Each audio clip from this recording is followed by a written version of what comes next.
Alright, magandang hapon na ho sa lahat natin ng mga viewers Luzon, Visayas at Mindanao all over the world.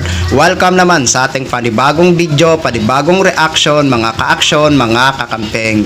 So gusto ko lang ho na i-share ho ito sa inyo kasi kumakalat ho ito sa social media. Pero hindi ho ako sure kung totoo ba ito ang kumakalat sa social media. Hindi ko rin alam kung nabasa nyo rin ba itong kumakalat sa social media.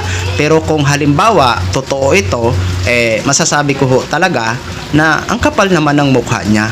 Ganun na lang ba? Mga DDS, ganun na lang ba? Ang yari mga DDS. Suko na ba? Pero hindi ko po sinasabi kung totoo ito ha. Disclaimer lang po. Wala pang confirmation regarding sa kumakalat sa social media. So eto, panoorin at pakinggan ho muna natin ito si ma'am. Credit o courtesy po sa video nyo ma'am. Please allow me to use for informative purposes only.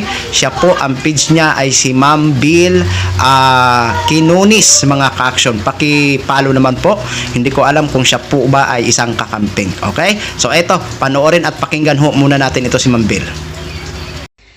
May nabasa ako na parang gusto yata ng Vice President ng closed door meeting with the President. Wala naman tong confirmation pero sabi nga nila kung may usok may apoy. Para naman sa opinion ko kung totoo man to is hindi ko alam kung nag-iisip pa ba ang Vice President. Parang after all these things na nangyari, parang yung gusto niya yung isang ganun lang is okay na lahat between sa kanya at ang Pangulo. I mean, may kasabihan po tayo that once trust is broken, sorry means nothing. Diba? So parang, para sa akin kung totoo man ito is, wala bang nag-a-advise sa Vice President ng mga ginagawa niya?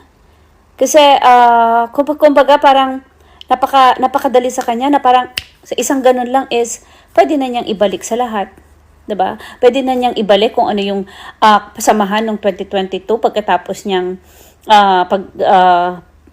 pagbantaan yung buhay ng Pangulo, yung asawa at yung pinsan.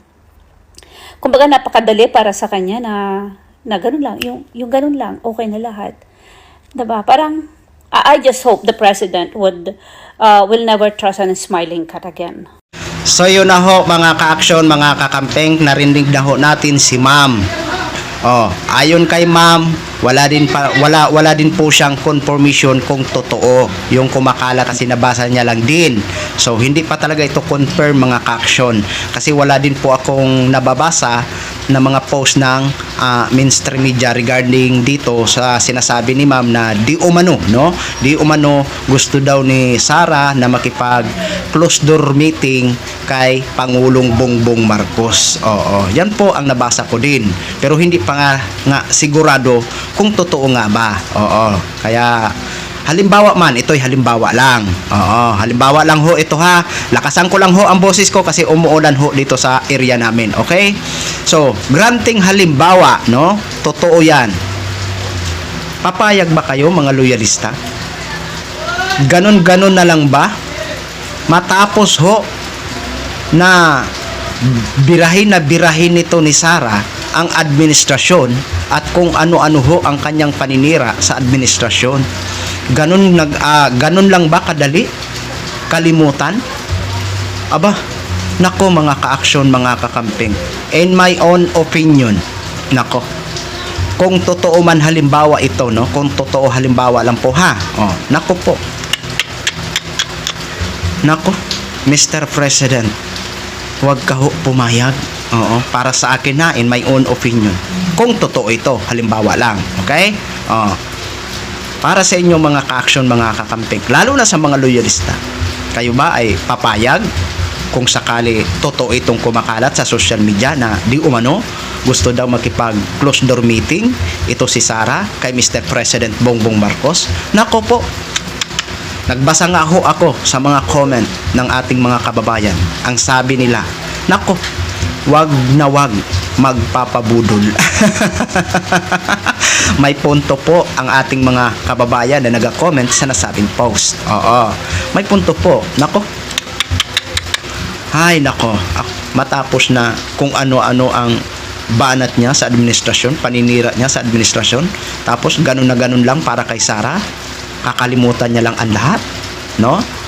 Pero anyway, wala pa talagang confirmation kung totoo itong kumakalat sa social media. Okay? Basta yan lang po ang naging opinion ko at naging opinion ni ma'am. May point po si ma'am, di ba?